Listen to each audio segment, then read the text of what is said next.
Hey, what's up, everyone? My name is Trent. This is Rams Talk, and thanks for watching. Thanks for subscribing. Thanks for commenting and liking. If you haven't subscribed, please do so, especially if you're a Rams fan.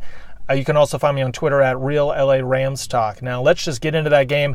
Man, was that a game. That was a grinded-out dogfight game. That's the type of game that the Rams need to win, I feel, to just build strength and get to those playoff games. That was almost like a playoff game type of vibe.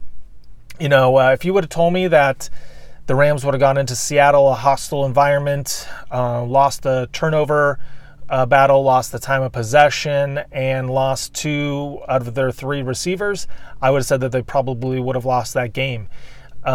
Just goes to show how their strength and their confidence in each other and their resilience. Also, I think that this game humbled a lot of the Rams fans, myself included, especially if you gauge the last year's game in Seattle where the Rams blew them out 42-7. Then you look at how the Seahawks have been performing and playing this season so far, and then in contrast to how the Rams have been playing. I want to say look past this game, but didn't really, I knew, this could be tough, but I don't think it's going to be tough, especially with all the injuries to the Seahawks on their defense. And so I think what this game did is it should kind of just show all the Rams fans that, hey, just because the Rams are putting up these crazy points and doing all these things and playing a team that's supposedly down, Pete Carroll's going to bring his team to play hard. He's going to chew his gum like it's the last stick of gum on earth. He's going to say the word compete probably 50 times, maybe because his name is Pete. I don't know, but a Pete Carroll coach team is going to compete, and they're going to bring it in, especially in Seattle with that home crowd. But I will say, Seattle, you might want to get a 13th man because the 12th man didn't help you. Just saying.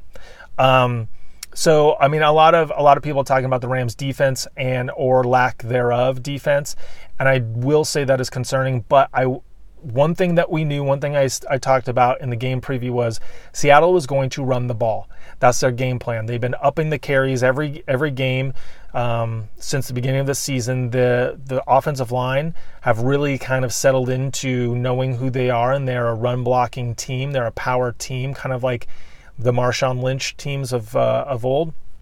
And they're going to try and pound the rock, especially with a healthy Chris Carson. You team him with Mike Davis, and that's what they're going to try and do. And that's what they did. And when they were doing that, the whole game was run. Russell Wilson finds wide open guy. Run. Russell Wilson does some Russell Wilson magic where he just does a little dink off on third down. Speaking of third downs, the Seahawks were 7 for 12, and that's unacceptable. That's the only reason why Seattle was in the game. But the defense for the Rams on the rushing, on the run defense, that needs to shore up.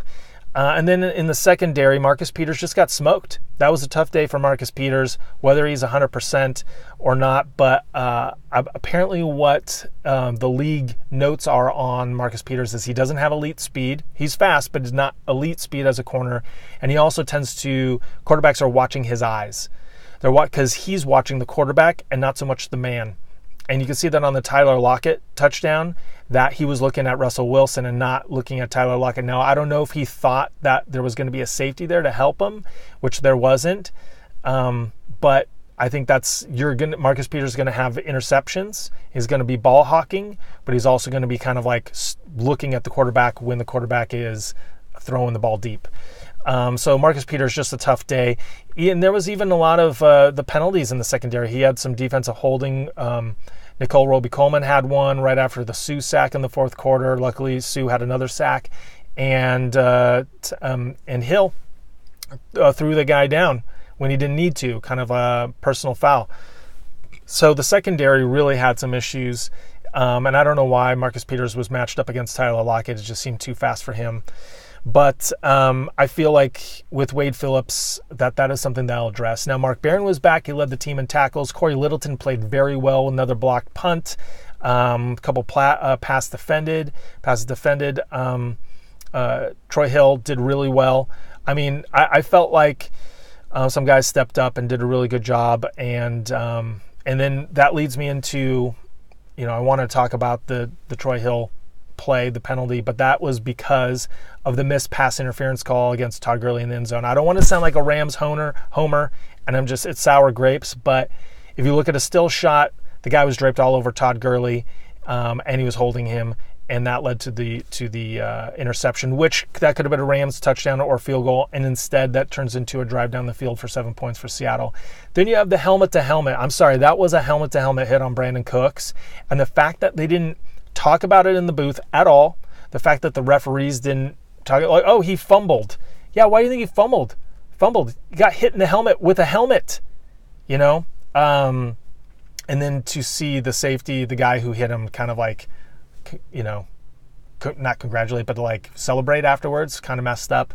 And then he realized Brandin Cooks was hurt and, was a little contrite about it. And then also the spotting of Todd Gurley, the ball in the fourth. Like, the refs just also had a bad day. But I will say this about the Rams defense. They stepped up when it mattered most. In the fourth quarter, they allowed 0 points. And in fact, on the whole season, against 5 teams, they've allowed only 6 points in the fourth quarter. So when push comes to shove and it's time to man up, the Rams are doing that. So I'll take it. They allowed 31 points, but they allowed 0 points when it mattered. The whole game, I'm sure all of you fans were saying, like, hey, let's get a stop. That's what they did. They got a stop in the fourth quarter. So if you're down on the defense, just there's some silver linings here, okay? In terms of offense, kudos to Robert Woods. I mean, that guy stepped it up big time. And, I hope Brandin Cooks and Cooper Kupp are okay. I hope they're going to be able to play, but if not, just get better. But Robert Woods he was second in the team in rushing with 53 yards on 2 carries. Great average there. I would have liked to have seen Todd Gurley get more touches and even Malcolm Brown. I felt like the Rams should have pounded the ball a little bit more themselves, even though Todd Gurley's average was not the greatest, but he did score 3 touchdowns and he did break off some good chunks.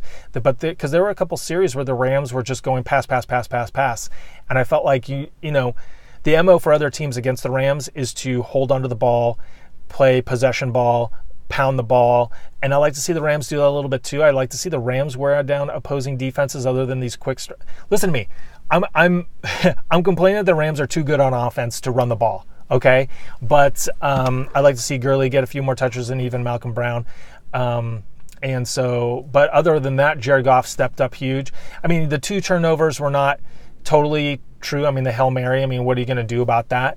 So I don't really put that on Goff in the first one either. I mean, that should have been PI and shouldn't have happened.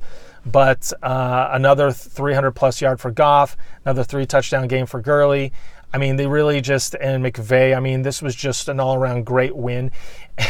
And a funny little part about this is at the beginning of the game, my 3-year-old daughter was watching it with me, and she said, Daddy, who are those parrots?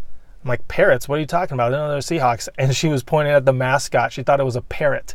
You hear that, Seahawk fans? You're parrots. Yeah, okay? Just deal with it. Deal with that. Take the loss. Stop complaining. Chew your gum. And that's all I want to hear from you. But anyways, great win for the Rams. Let's hope we get our guys healthy. Let's not look past Denver. Let's not take any team for granted. And let's just play better against the run because we have Freeman and Lindsey that we got a game plan against. So all in all, liked it.